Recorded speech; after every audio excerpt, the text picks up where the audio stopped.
LA, where we're a little bit, what's the name of this town? It's above Malibu. This is in San Fernando Valley. San Fernando Valley. Okay, so a lot of people go overseas. They'll like go to Cabo or Tijuana or Dubai or wherever to do stem cells, but you do them here. Yes. And what a lot of people will say is, well, you can only get like the good stuff out of the country. You can only get expanded stem cells with a higher stem cell count if you're outside the U.S. Why is it that you would set up shop here and not do something like expanded stem cells? Only if those statements are actually true.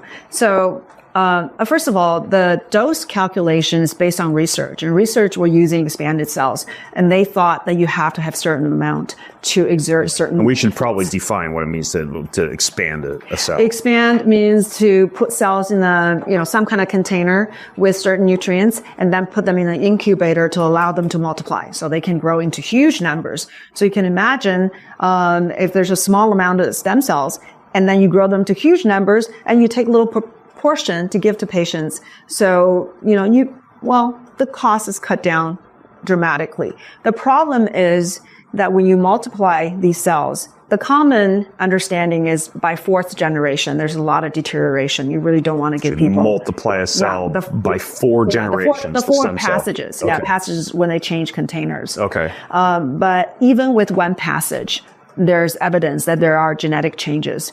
And there probably is some kind of degradation. Like a mutation? Yeah. Type of thing? Yeah. Interesting. And also not just mutation, but also expression of surface markers. Because cells, the definition of stem cells is that they are capable of making copies, multiplying by making a copy of itself.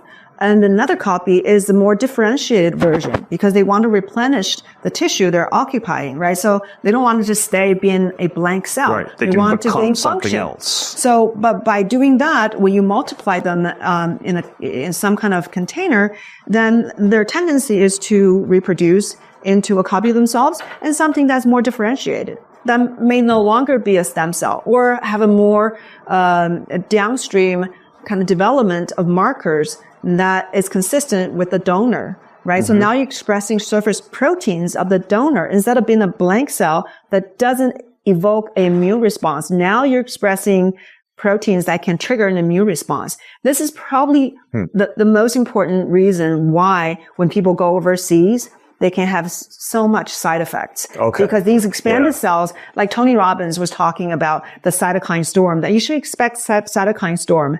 I always say, I've never seen cytokine storm in this clinic. I've had expanded stem cells before, and I have had times when I felt like crap from getting that. The issue, though, about it being partially caused by a donor stem cell, couldn't you skirt that by taking somebody's own stem cells, like some people do from fat or bone, and then expanding those? Or would they still mutate or something like that? They would still mutate. But the problem is your own cells is your own age and carry the same burdens that any other cell has been exposed to. So because stem cells stays with you for your entire life, right? They've been with you since you were born. Right. So they've collected all the theoretically, damages. unless you had parents who were thinking way ahead and they harvested your stem cells when you were a baby. Exactly. And then you got those expanded and infused, then you run a lower risk of an immune response.